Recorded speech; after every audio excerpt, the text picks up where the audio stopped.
morning, good afternoon, good afternoon. I hope you heard that. The music that comes on every week, our intro is by our guest today, Michael Powers. I look forward to bringing him out. But first, thank you for joining in. I'm Dr. James Smith Jr., and welcome to the Dr. James Show. Like I said, we have Michael Powers with us. He's a jazz guitarist. He really brings it. And his music is our intro and our outro. We've never had a musician on before, never. And something tells me you're going to enjoy the next hour. So I'm gonna bring him out right now. Michael Powers. Michael, welcome to the Dr. James Show. How are you today? How are you? Hey, Dr. James, how are you, man? Yeah, I think I heard a little bit of the music and then it went off. Ironic. I know you play it every week, so your normal people know that that's me. And it's a tune I wrote called Rough Jazz, because, you know, we've had enough smooth jazz in the world. We need, like Tina Turner says, now we're going to play it rough. Now, rough. I was going to ask you what contributed, what was the inspiration behind that song? When I heard it the first time, I said, I love this. This is good. Do you remember the motivation, Rough Jazz? Yeah, I just was going for a nice, funky kind of a groove. I always enjoyed, you know, the music that James Brown did.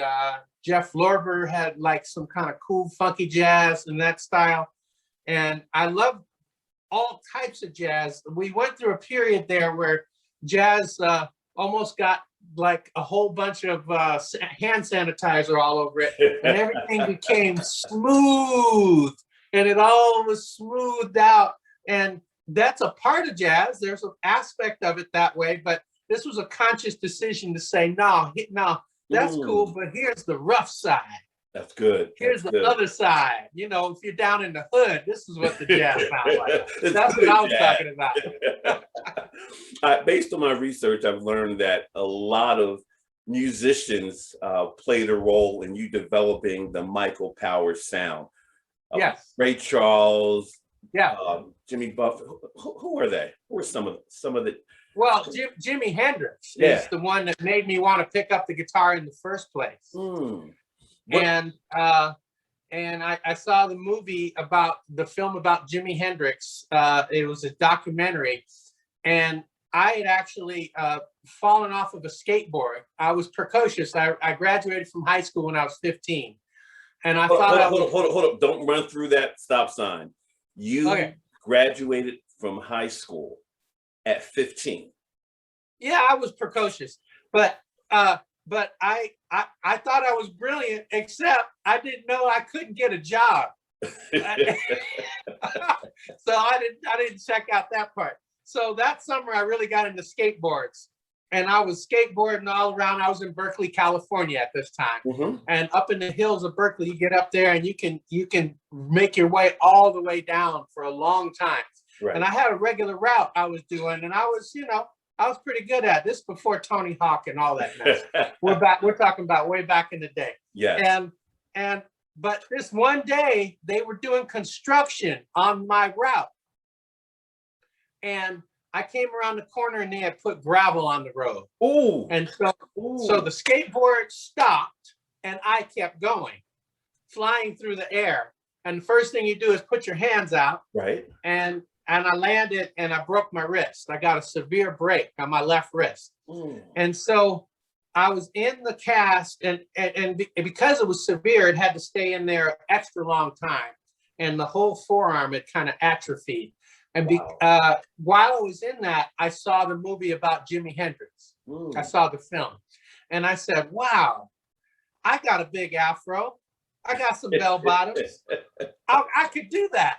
And wow. So I talked to the doctor, and he said that would be the best therapy possible to build that muscle back up, is to play the guitar and all that. So this is probably the strongest, this hand and this forearm is probably the strongest part of my body from all the years of playing guitar now. But so it was a real accident that I ended up even getting into music. Michael, did you have a teacher? Did you learn to play by going to music class? How did you How did you Well, get good? like I wasn't smart enough to do it while I was in high school. I did it after high school, so I missed out on all that education. Wow. But I had a good friend. His name was Michael Rollins, who could play kind of like Jimi Hendrix, and I just went over there and shook him until he showed me some stuff. and and I took it from there. And he got me going. I went from there. I kind of mastered that approach to the Jimi Hendrix sound. Then I got into Carlos Santana, and it was kind of the same energy with a little bit more kind of complexity. And then one day I was watching the Midnight Special with Wolfman Jack, and Carlos Santana was on there, and they had a guy walk out with some big, huge guitar. And he said he's going to play with me, and it was George Benson. And then they played Breezin'. They played Breezin' together, and I said, I don't know what that is, but I got to figure that out. What is going on with that? And then I learned about his music. I learned about that he really learned his music from Wes Montgomery, who was kind of the ultimate grand godfather of jazz guitar, and before him, Charlie Christian. Charlie Christian is an interesting, notable character because he played in the first integrated big time jazz band with Benny Goodman. Wow. And they crossed so he was like Jackie Robinson on guitar, playing in that environment, people throwing stuff at him, spitting on him and all that. The guy was amazing guitar player. So I went all the way back to the source and, learned about that stuff. Later on, I got influenced by what I call the studio musicians, the really great ones, like the LA guys like Larry Carlton, Lee Ritenour, and those guys. I was inspired Tommy Tedesco. A lot of people don't know him, but he was probably the most recorded guitarist along with Howard Roberts. Those two guys, that Tommy Tedesco was in the Wrecking Crew, and the Wrecking Crew backed up all the big stars in the 60s in LA. They played the music behind them. You'd see the Monkees playing, but they weren't playing the music. It was these guys who were actually recording all this stuff. And I got inspired by them because I wanted to be able to make a living playing guitar. And I'm not a singer. So I said, okay, the way to do that is the way these guys do. These studio musicians really learn your craft. And then as far as school, then I got to where I was good enough to play in bands. I was playing what we called in Seattle the Black Angus circuit. That was a steak restaurant that had all of, that's different than the chitlin circuit. It costs a little bit more money, right? But anyway, it was a series of places and clubs. I wasn't even old enough to get in. I was like, I had to get in and play my gig, and then I had to go sit out in the lobby on the breaks because they were able to let me come in and play. And, tell me if these pictures reflect that time. We have a couple pictures of you with the afro. So let us know if this was actually happening. Let's go down memory lane here. Check it out. Well, okay. Here we go. Oh yeah, that's right. All right, representing at the door. Yeah, that was me. Like, right on, brother. Right on. And at what stage were you at in your? That was I was already playing guitar. I was already playing in bands, and then both of these were in the same era. The one with all the people, in fact, was at Cornish Institute, which is kind of, some people know of Berkeley, the school of music, and they know about the famous schools in New York, but this was the Seattle West Coast version of that. The guy who's to my right in that picture in the sweater is a super famous jazz musician named Gary Peacock. Gary Peacock was somebody who played with Bill Evans, he played with Miles Davis and all that, and he was my teacher. This was a class, the theory class that I was taking, and I was really honored and lucky to get my basis of my music theory from him, because I had learned how to play by ear. I sat with the records, I learned all those things I mentioned, but I didn't know the intellectual side of things. And I was Gary Peacock was a member of the best piano trio on the planet for the past 25 years, talking to Keith Jarrett trio with Jack DeJohnette and Keith Jarrett on piano. And yeah, he just passed away recently, so that's a special picture for me. The guy that's leaning down there with the SPU with the red shirt on, Yes. He's become a big time film and music composer, one of my classmates. And the lady that's right in front of me kneeling down, her name is Valerie Day, and she ended up being in a worldwide famous band called New Shoes. And they did a song called I Can't Wait, a big pop tune. So that was just a hotbed of people that went on to do all kinds of amazing things. I love these types of pictures. I love it. Yeah, the Michael, gentleman that's second from the left, he went on to be Billy Graham's music director. His name was Gary Barrow, and he did worldwide stuff with him playing the piano. So just that's a cool picture you found. That's amazing. Who taught you to bring your personality to the guitar? I've seen you live. I was smitten. Like, this guy is bringing it. Was that you just, I'm bringing Michael to my music, or did someone say, Michael, bring that power to your music? No, it's just a reflection of who I am. I'm the same guy on stage, off stage, at the golf course, wherever. I've even become in lockdown and during the pandemic, I have a side gig. I've become the jazzy chef, and I'm cooking stuff and putting it on there on Instagram and Facebook and all that. And I just love. I love life. And the personality and the music is a reflection of just me as who I am, I think. Yeah. I've had people, though, it's an interesting note that I've had people go, yeah, man, that's a really great act. I really appreciate how you act like you're having a good time.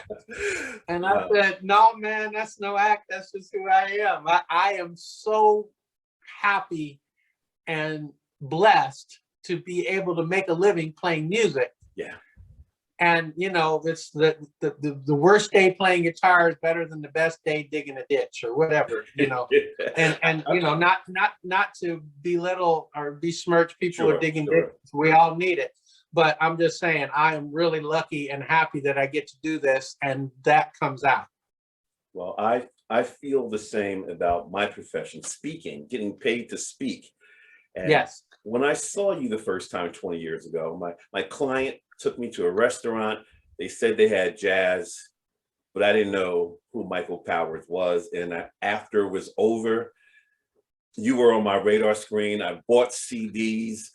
I believe I'm behind. I think you've done 15. I had like 7 or 8, but you tore the place up. And I've been a fan ever since. You mentioned the pandemic. Well, thank you. Yes. There's a question in the chat room, and I was going to go there, but let's go there now. You mentioned pandemic. Okay. The question is, have the events of the last 16 months, the pandemic, social justice matters, etc., affected your musical inspiration and creativity? Again, has what's going on over the last 16 months, pandemic, social justice matters, have those events impacted your musical inspiration and your musical creativity? Certainly. Well, I've always thought that music and all art forms, performing arts, you know, visual arts, all that are really important parts of life. But I found out that I was a non-essential last responder. I was a last responder, you know, and so that was alarming, really, you know, because to find out that, you know, it wasn't that important, you know, in the life. I went from being Michael Powers to Rodney Dangerfield. But I went within. I knew that this too shall pass, and I spent a lot of time and energy writing some new music, keeping sharp. I did a lot of virtual performances, and I, you know, and been really excited and ready and on right on the cutting edge when all this stuff opened up again, as it's starting to really trickle out now, and it's good. So yes, it did make me go back and start writing again. For a long time, I wrote a lot of music, and Do you write all your music? No, I do covers because I do a lot of writing. I could write all my own music, Right. but I see that the world is in what I call an American Idol mentality. And by that, I mean that, have you ever seen anybody get on American Idol and do well doing original music? Very few, very seldom. Yeah. Very rare. And the reason is they want, when somebody first sees you, they want to know, okay, that's a Stevie Wonder song. Is he as good as Stevie Wonder? Not as good as, or better than, in my opinion, whatever. Right. And so they use that as a frame of reference. And that's really permeated the art world so much that people want to have a frame of reference. So I started doing less writing. I think I first went for a whole cover record when I made a record called Cover to Cover. And I have that one. Thank you. And it's interesting to take something that's well known and then put your perspective on it, so people can, in a way, they actually get to know you better than from your original music, because they can see what you do differently. Could that be a risk? What's that? Could that be a risk? I'm hearing Simon said, I can't believe he took on that Whitney Houston song, or I can't believe no one sings it like Stevie. So could that be a double-edged sword? Well, it could be a huge risk. Yeah, you best not mess with Aretha Franklin or something. But and some people have tried unsuccessfully. No names being named. But anyway, there's it could be a huge risk. So you have to know to be able to do what you can do and stay in your lane. But also, I think people can really get to know you because they can see where you're coming from relative to the original. So I do a mix in a typical show these days, probably half and half, enough to make sure people get where I'm at, and then others to let them know, hey, I can create my own stuff too. So it's a balance. It's one of the great quotes I ever heard was from Carlos Santana. It was just very simple, very Zen-like. He said, a musician has two hands, one to feed himself and the other to feed the audience. Oh, nice. And I think that really, really comes across and would bode people well, really, in anything. Arts, certainly, but in business, if you have a great product, but why should I care about the product? Michael, I want to be fed right now. I want to be fed. I want to feed our watchers and our listeners right now. Can you do a little something? Oh, sure. Can you feed us? And when you finish, I want to talk about that guitar. That is a funky guitar. Want to talk about that? You want to talk about it now or after I play? After. I'm hungry. I want to be fed. Okay. So yeah, I'll use that hand. Let's feed the audience while we're at it then. Speaking of things that are good reference points, and also in the times in the era that we're in, this tune was amazing when Marvin Gaye first did it, and it's amazing today because in some ways we're still wondering what's going on.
Wow, you still bring it. You still bring it, man. Thank you, Thank thank you, you. thank you. Before we get to the comments in the chat room, talk to us about that guitar. I've never seen a guitar look like that. So this is a nylon string guitar. It's great to fly with. The builder originally came up with the idea of, you know, you hear the stories about people having to check their guitar on when you travel, when you tour, and sometimes the airline, you know, drops something on it. It drops it on the tarmac. It gets broken. These parts come off. Oh, snap. So I can put it in a really thin case that looks almost like a pool cue case. Right. And because the tuners are over here, it's shorter. It doesn't have that much on that end. And so I'm assured to always be able to carry it on and put it in the overhead bin. So that's one aspect. The other aspect is because the body is gone, it creates a very pure, clean tone that I'm able to, that's just the natural sound of it. But because it's so pure and clean, I'm able to run it through and have it play other stuff like, you know, like here's my piano. Like in that you heard some flute, you heard some voices, and I'm able to take that clear, crisp tone and it translates really well into synthetic tones. So I can kind of have, you know, a lot of different things. It's called a frame guitar, and it's custom made by a custom builder in Frankfurt, Germany. I was touring in Europe and I ran into the builder and I said, oh my God, what a great design. And mine is exactly the right hand size for me, and it has electronic things in it that I want. But it's also very popular in Brazil because it sounds great doing like that bossa nova music. And you can play it really loud when there's all that percussion and stuff going on, and carnival going on, and you can still hear the guitar, you know. So it's popular among South American people as well. Yeah, so that's what that is. But Michael, it's become a signature piece for me. Yes, I love the pictures of you and the guitar, the profile. That's Michael. Yeah. That's my guy. Yeah. When did you first realize that you were good? That you had something special, that you had a gift? Was it you're young, high school, when you start entertaining? When did you first realize, oh, I got something here? Well, like I said, I didn't start till after high school. So I got none of that. I think I got a musical proclivity by having, my mom worked night shift. And so I would come home from school and the TV was my babysitter. So I listened to all the commercial jingles and all the theme songs for all the TV shows, and all that stuff got in my head. And parents used to play, you know, all kinds of good soul music on like the 8-track tape, you know, in the car. 8-track. Yeah. For you millennials, you can Google that. Anyway. I got to hear a lot of great music when I was a kid. I lived at the corner of Waller and Ashbury, Waller and Ashbury in San Francisco is 1 block from Haight and Ashbury intersection. And I was about 7, and that was the summer of love. And so I would get on my Schwinn Stingray and I'd run down to Golden Gate Park. It wasn't that far from there. And I heard all kinds of amazing music. You know, all of that San Francisco rock scene, Jefferson Airplane, Santana, all that stuff. And we had some musicians that lived next door, and they would make noise all the time. And my mom, it was a regular ritual. They'd make noise. My mom would call the police would come, they'd chill out. This was like a regular thing, right? I think we have a picture of you and your mom on here as you continue to continue the story, but we did some research and we got a picture of you and mom. Okay, great. So they regularly, that's me and my mom at a show. And I think I was playing at a big jazz festival and I just got off stage. That was up in the Seattle area. And so anyway, years later, I realized that the guy who lived next door that was making all the noise was Jerry Garcia. Oh. I said, oh, that's that neighbor guy, that guy with the beard. I didn't know, whatever, you know. So I think I got a lot of it by osmosis.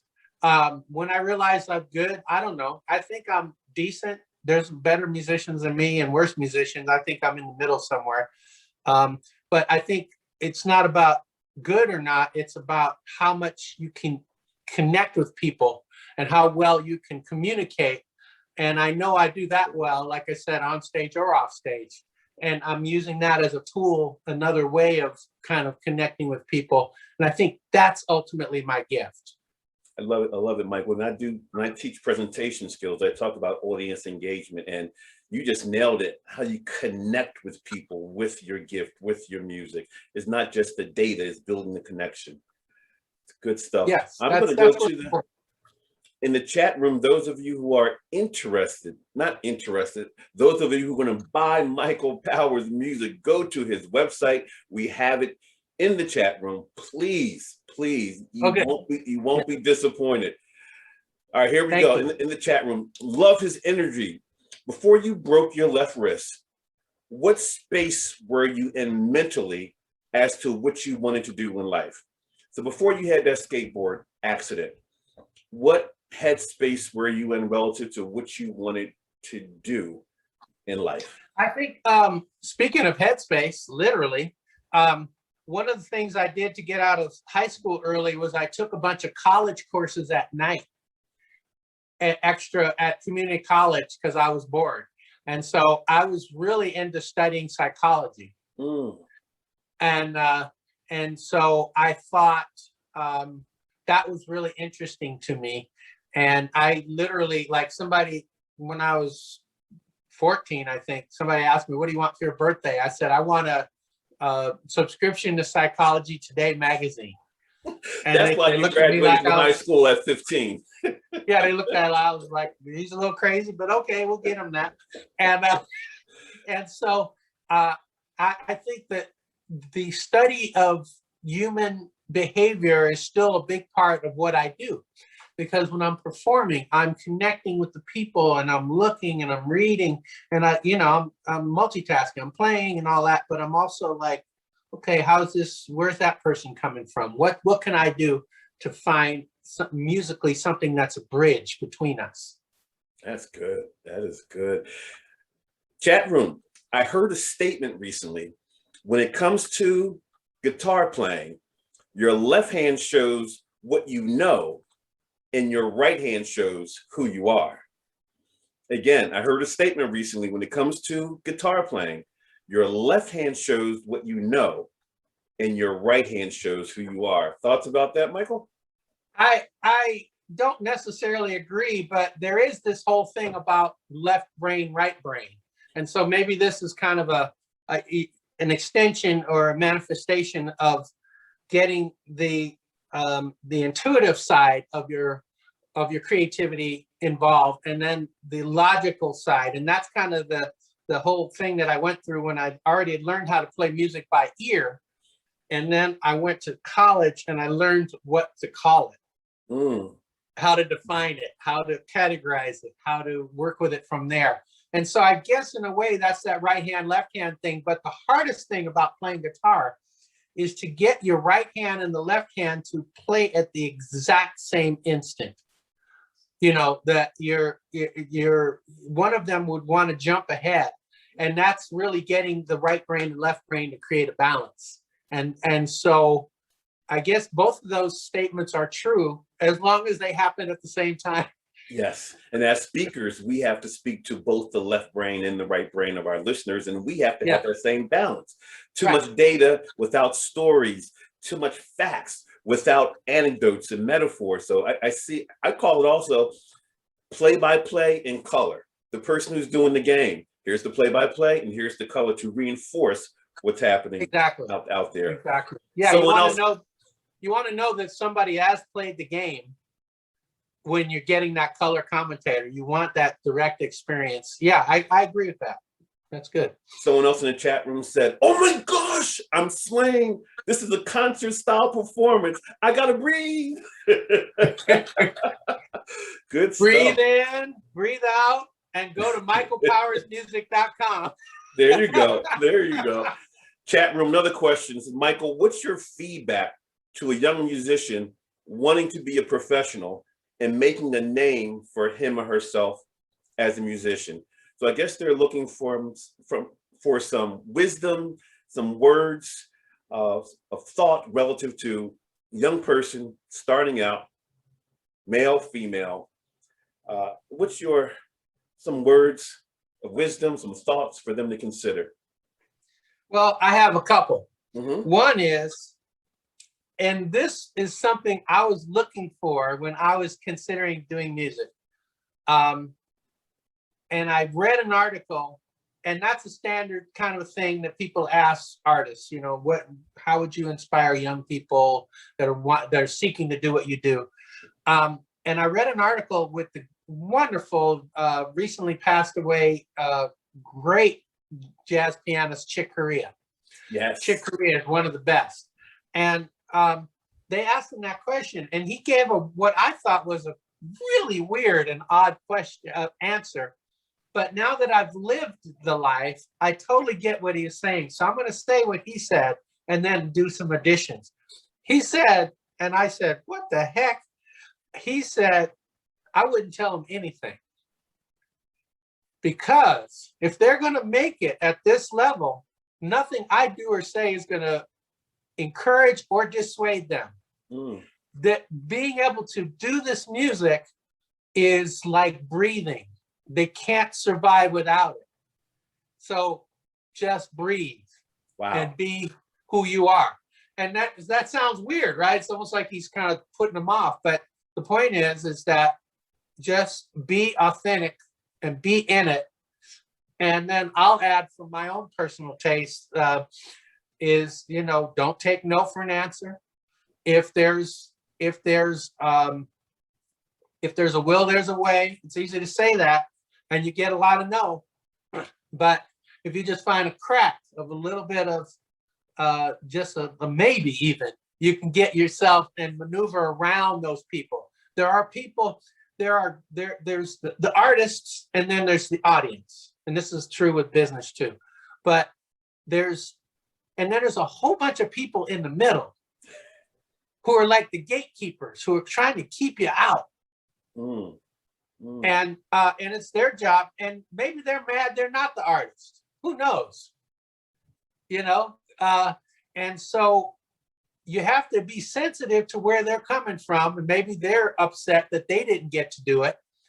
But also make sure that you figure out a way to get a direct line between you and that audience, and without that filter in the way. And so that's what's been great about the technology. You know, people can put something on YouTube and people can react to it. And they didn't have to wait for so-and-so at the New York Times to deem that they're okay and give them that thing. You know, and it's made things more open, the technology, in a lot of ways. And they don't have to wait for a record company to, decide to spend you know, 20, 30, $50,000 on recording them, put it out. You can get a laptop and you can start making music right now. You saw what happened with Billie Eilish. Her and her brother made those records in their parents, you know, in their bedroom at their parents' house. And they're good sounding records, you know. So the technology is not, and the access is not the barrier. Focus on you, focus on creating your sound, and get influenced by everybody you can. You can't sound exactly like them. So take what you can, and then that blend that you come up with will be you. I love it, creating your own sound, the blend, the blend. Michael, where do you play? Do you have a band? Do you go solo?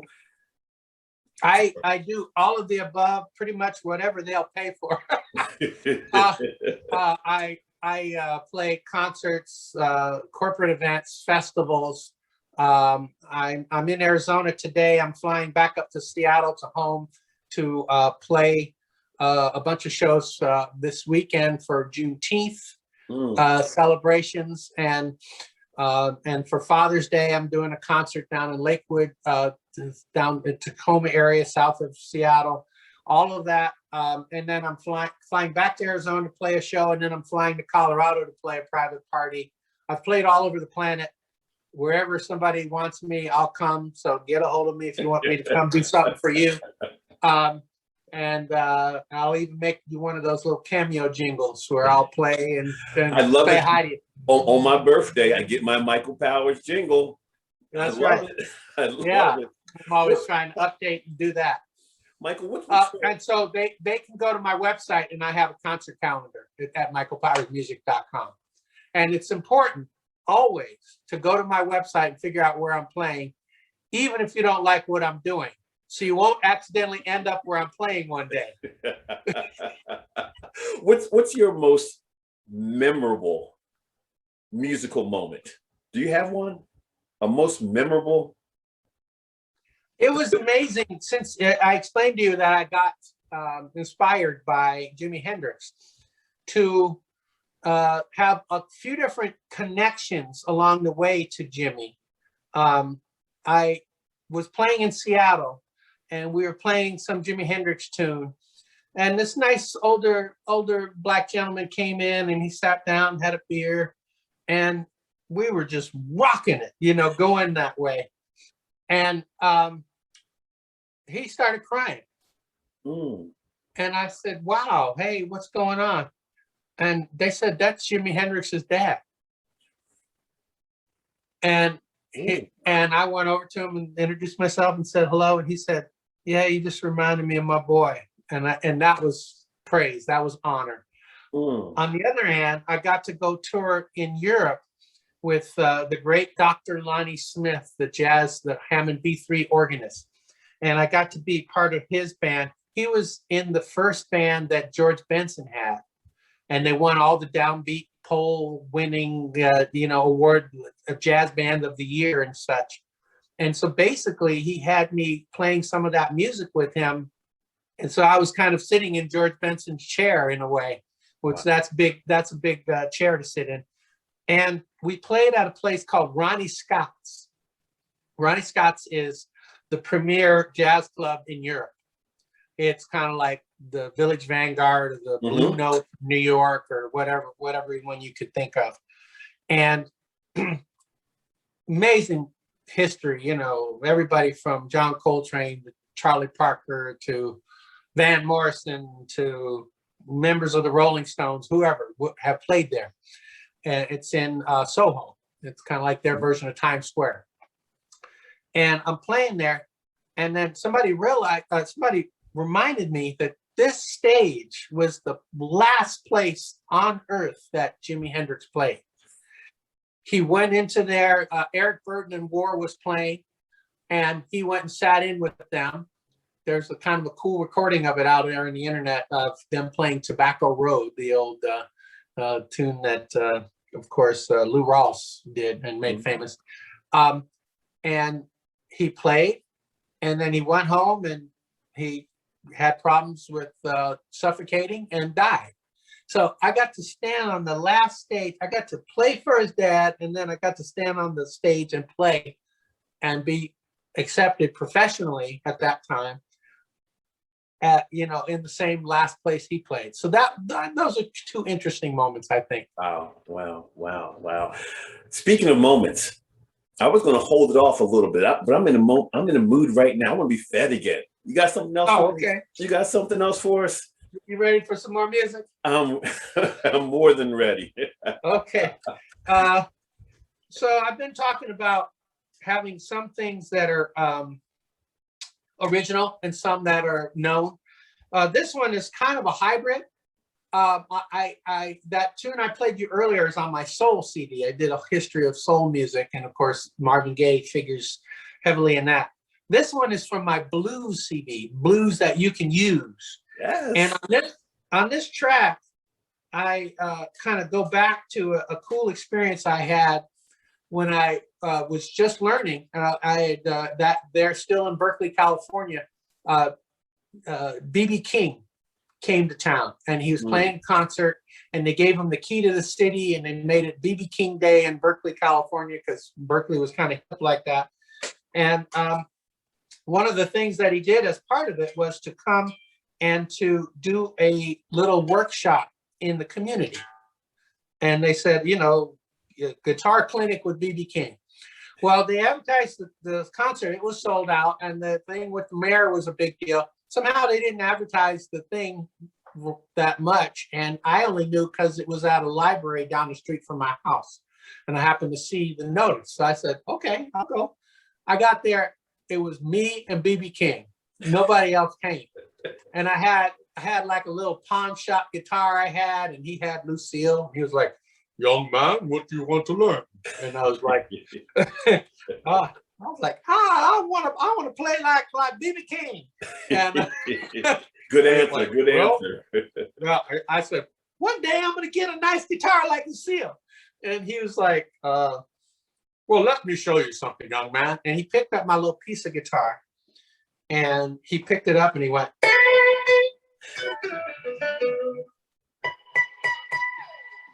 And I said, whoa, it's not the guitar. He sounded the same on Lucille and my little piece of guitar. It didn't matter. And so later I was thinking about that experience, and I wrote a song in tribute to him. His most famous song is The Thrill Is Gone. But as you can tell, I'm kind of a glass is half full kind of person. And so my song that I wrote in that style is called The Thrill Is Back.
You bring it, you bring it, you bring it. Hey, listen, if you want more of Michael, go to his website or go to YouTube. It's a ton of videos of Michael doing his thing on YouTube.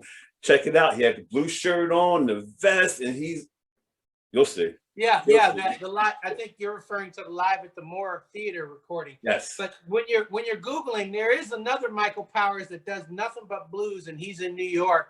So look for the Seattle Michael Powers, not the New York. He's in New York. He's great though. He does good work. But I've had a couple people go, man, you look different. I looked you up, and you had a different look. Anyway.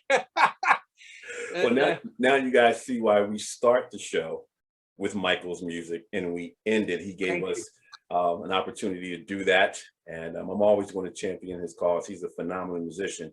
Mike, we have some questions in the chat room. Okay. What's 3 important things a professional musician and performer must do? You did mention connecting with your audience as one. So musician, 3 important things professional musicians must do. You mentioned 1, the connecting. Do you have 2 more? Oh, I got 3 more actually. Okay. Here's the thing. The first word you said in that was a professional musician. So this is a professional person I'm going to talk about. This would apply to any profession. Okay. It's very simple. The key to success is to say what you're going to do. In my case, I say, I'm going to play this concert. I'm going to play this music. I set that up. Then do what you said you were going to do. Yeah. It's that simple. That's 2 things. And the third one is say please and thank you. Have manners. Be a good person. If you do those 3 things, you can be successful at anything. I agree. Thank you. Someone else says music feeds the soul. In this day and age that we are living in, music is proving to be a key component that we can really all relate to. Thank you for sharing your gifts. All right, Thank you. We got some more. I see a whole bunch of hands clapping and oh my goodness. they love the music. What experience changed your life from wanting to do music for a living to now you're actually doing music for real for a living? Again, what experience changed your life from wanting to do music for a living to now you're actually doing music for real for a living? Hey, just getting a gig and playing the gig and cashing the check, and the check didn't bounce. I was like, this is all right. I could do this. But I think that there is a dichotomy between art and commerce. Art for art's sake, and then being able to actually sell it. Right. In some way.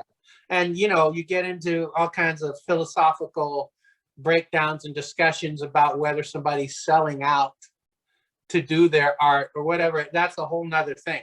But the point here is, I heard the best explanation, like I mentioned earlier, Carlos Santana. Some of these great elders have been there, done it, and figured it out. Count Basie, he said that, you know, he toured the world in a time that he would go to the biggest ballroom in a city, sell it out in a hotel, and then when they finished, they had to leave because Black people couldn't stay there. Mm-hmm. They were not welcome. So they had to go to some place on the other side of town and, you know, live in substandard situations. So in other words, go play for the king and then turn around and, you know, you're now asking for another portion, like in Oliver or something. And and so a lot of times those guys just said, forget that. I'll just get back on the bus. I'd rather have control over my situation on my bus and just keep going. I don't even want to stay in this town then, you know? And so there's a lot of infrastructure in anybody being able to do what they do for a living. You know, there's the whole day of getting ready. I always say to people, and he said, this is how I separate the art part and the commerce part, and being able to still have the joy in the art part and not be all bogged down in the selling part. He said, look, I play 2 hours a night.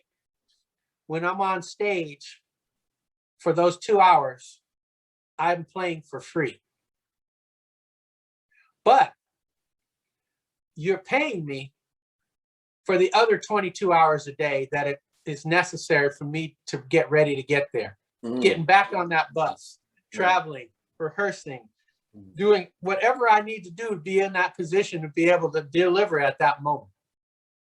And when I realized that I could actually get paid doing what I'm doing, but also still retain the joy by separating those two, that by the time I actually start playing music, I'm not thinking about any of that. I'm in the moment. I'm playing that music, and when I did that, that's when I knew I could have a long, sustainable career. I've been making a full-time career doing this since 1985.